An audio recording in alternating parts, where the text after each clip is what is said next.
Então,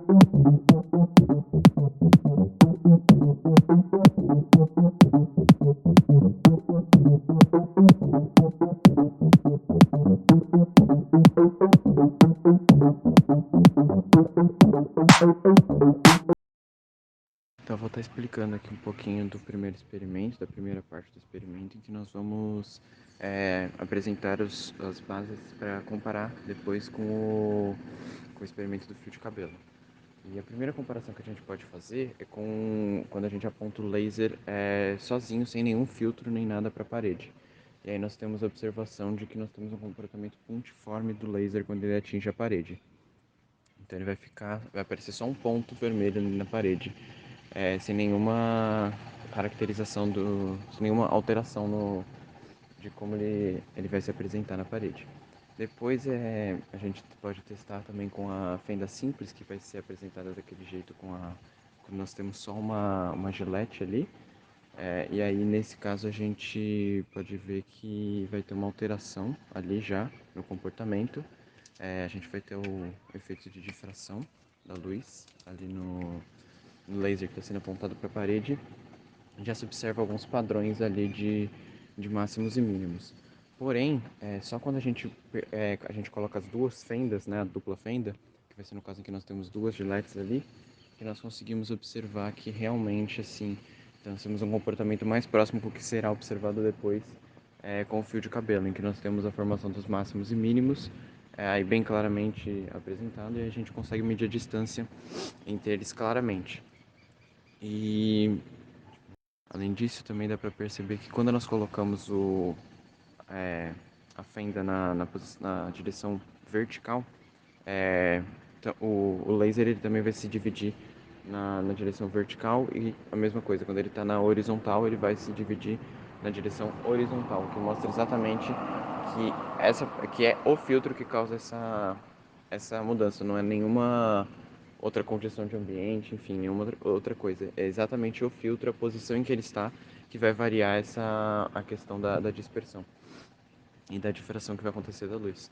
E aí a gente pode comparar depois com o resultado que a gente obtém com o fio de cabelo, que na Gillette a gente tem um espaço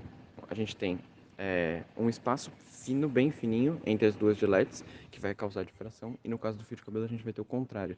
Nós vamos ter um projeto bem fininho em volta de um espaço visível. Então, Pode filmar direto, tá? nesses dois exemplos, o comportamento é muito semelhante. E como ocorre difração, a gente pode concluir que para esse experimento a luz tem um comportamento muito mais voltado para a parte de onda do que de partícula dentro do conceito da dualidade onda-partícula.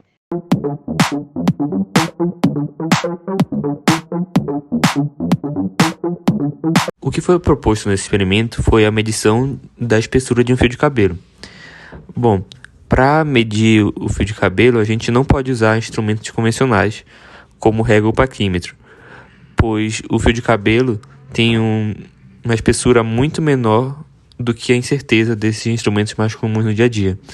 Então, para fazer essa medição, a gente precisa fazer uma aproximação óptica usando a difração da luz. Na difração, o que acontece é que a onda contorna um obstáculo e, após contornar, acontece várias interferências, tanto destrutivas como construtivas.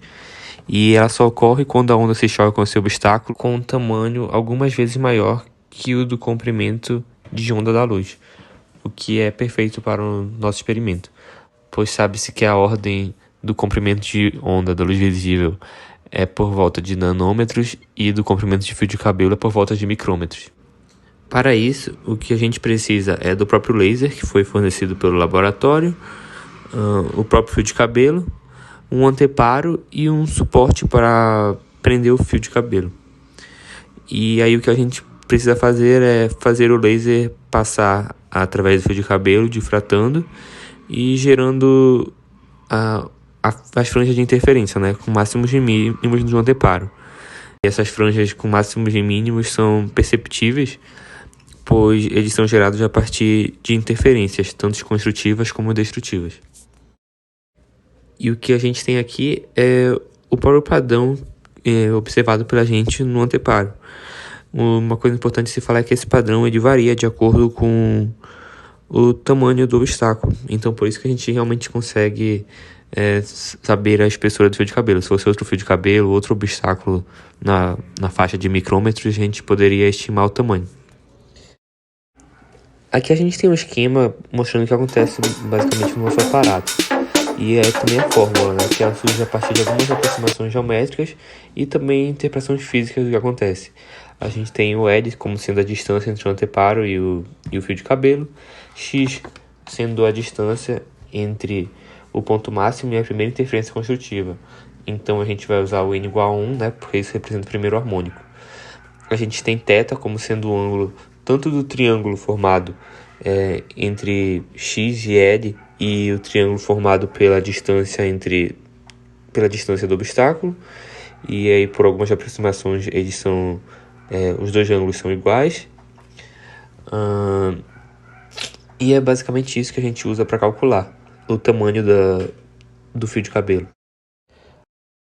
Bom, aqui a gente tem alguns dos parâmetros do nosso experimento que foram observados. O primeiro é o L, que é igual a... foi medido 1,88 metros. O X, que é a distância entre o ponto máximo e a primeira interferência construtiva, sendo 1,8 centímetros. O M é igual a 1, porque é o primeiro harmônico. E o lambda, né, o comprimento de onda da luz vermelha, como sendo 650 nanômetros. Uma aproximação interessante que a gente fez foi igualar o seno de θ para a tangente de θ, para facilitar os cálculos, e essa aproximação é válida para ângulos pequenos. A gente sabe que o experimento está sujeito a diversas fontes de incerteza, como, por exemplo, a da régua e da tenda usada para fazer as medições, como até o próprio valor do comprimento de onda da luz. Apesar disso, a gente tem o valor de 68 micrômetros, bem dentro do esperado para espessura do fio de cabelo. Por isso, a gente conclui que tanto o entendimento do experimento como o valor obtido está dentro do esperado e é plausível para o nosso objetivo.